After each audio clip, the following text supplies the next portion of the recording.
পরিষ্কার ভাষায় বলতে চাই, আগামীকাল পর্যন্ত টাইম। আপনি কমিশন বাতিল করলেন কিনা পরিষ্কার বলতে হবে। আমরা আপনাকে সহযোগিতা করে ক্ষমতায় রেখেছি, নতুন আওয়ামী লীগ বেশিরভাগ শক্তি ভারতের সহযোগিতায় আপনাকে পানি দিয়ে গিলে ফেলত। সরকার সাথে অন্তর্বর্তীকালীন সরকারের প্রধান বানিয়েছি। আমাদের রক্তের উপরে দাঁড়ায় আপনি অন্তর্বর্তীকালীন সরকারের প্রধান হয়েছেন, কিন্তু আজকে প্রমাণিত হয়েছে আপনার সরকার ব্যর্থ। তার কারণ হল, আমার মনে হচ্ছে কোন গোয়েন্দা আপনার কাছে কোন রিপোর্ট পৌঁছায় না। গত 2013 সালের 4 তারিখ দিবাগত রাত্রে পিজিএফআই, এনএসআই সহ পুলিশ, আর্মি আমার সঙ্গে বৈঠকে বসেছিলেন। সেই বৈঠকে তারা বলেছিলেন আগামীকাল 70 থেকে 75 লক্ষ মানুষ আপনাদের সমাবেশে আগমন করবে। ডক্টর ইউনূস সাহেব ওই দিন রাত্রে শেখ হাসিনা আমাকে ডাকছিলেন কথা বলার জন্য, আমি তার ডাকে সাড়া দেই নাই। কিন্তু আজকে আমার মনে হয় গোয়েন্দার আপনার কাছে রিপোর্ট পৌঁছায় নাই। আগামীকাল শনিবার ঢাকা হেফাজতের ডাকে আচল হয়ে যাবে। ডক্টর ইউনূস সাহেব 15 বছর পর্যন্ত বেশিরভাগ বাংলাদেশে দিনের ভোট রাতে করে 157টা আসন বিরাট প্রতিদ্বন্দ্বিতায় এনে সরকারে বসে থেকেছিলেন। তাদেরকে সরাইতে পারবে এমন কথা তারা কোনদিন ভাবত না। কিন্তু অন্তর ভিতরে হাসিনা বিদায় হয়েছে, পাক করা ভাত খেয়ে যেতে পারে নাই, নেতা কর্মীদের কারোর সাথে কোনো সলা পরামর্শ করতে পারে নাই, কাউকে কিছু বলে যাইতে পারে নাই। আপনি ভুলের সাথে বিদায় হয়ে যাবেন। পরিষ্কার ভাষায় বলতে চাই, আগামীকাল পর্যন্ত টাইম। আপনি কমিশন বাতিল করলেন কিনা পরিষ্কার বলতে হবে। আগামীকাল পর্যন্ত আপনি কমিশনের রিপোর্ট প্রত্যাখ্যান করেছেন কিনা বলতে হবে। নতুবা জেনে রাখবেন, দেশ অচল করে দেওয়া হবে, আগুন জ্বালিয়ে দেওয়া হবে, আগুন জ্বালিয়ে দেওয়া হবে। তার কারণ একটি, সেই কারণ হলো আমরা ইসলাম নিয়ে যে সে বেঁচে থাকতে চাই। কথা আসতে বলবেন না। ইসলাম থাকলে আমরা থাকব। ইসলাম বিরোধী কোনো কিছু বাংলাদেশে বাস্তবায়ন হবে, আমরা থাকতে হবে না।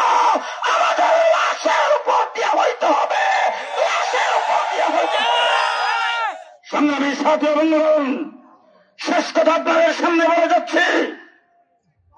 আজকে অনেকে প্রশ্ন করেন দেশের ক্ষতি হবে, বর্তমান সময় আন্দোলন করা উচিত নয়। আমরা পরিষ্কার ভাষায় বলছি, দেশ থাকবে যদি ইসলাম থাকে। ইসলাম ছাড়া অন্য কোনো দেশ আমরা বাংলাদেশ চাই না। সুতরাং বাংলাদেশের সংবিধান হবে ইসলাম ভিত্তিক, বাংলাদেশের নারীদের সংস্কার হবে ইসলাম ভিত্তিক, বাংলাদেশের বিষয় বিভাগের সংস্কার হবে ইসলাম ভিত্তিক, বাংলাদেশের শিক্ষা কমিশন হবে ইসলাম ভিত্তিক। ইসলামের বাহিরে কোন কিছু বাংলাদেশের যেই করতে চাবে তাকে পিটায় দেওয়া হবে।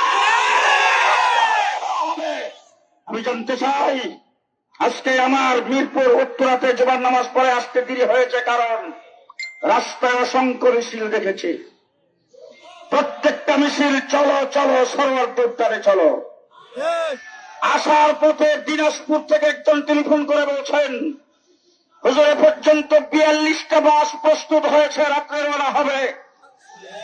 ঢাকা শহরের কোন অঞ্চল নয় দিনাজপুর।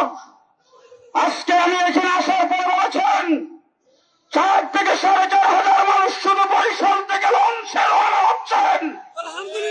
বাংলাদেশ কালকে একত্রিত হবে, সেই মাঠ থেকে আমরা আগামী দিনের কর্মসূচি ঘোষণা করব।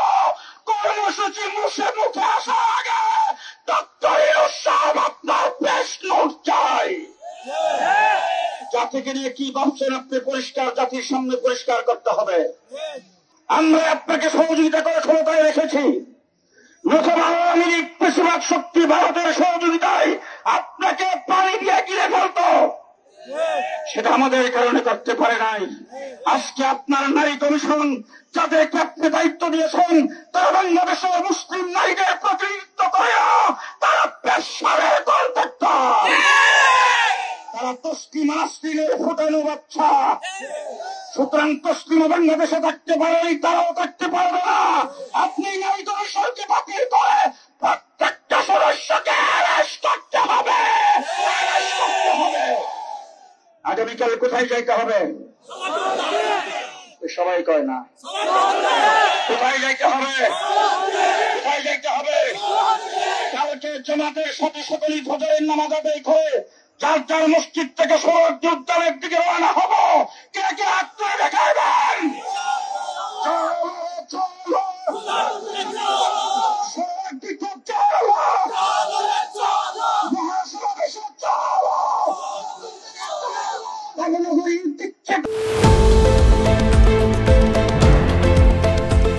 দেশের পাশে বিশ্বের সাথে মেট্রো টিভি।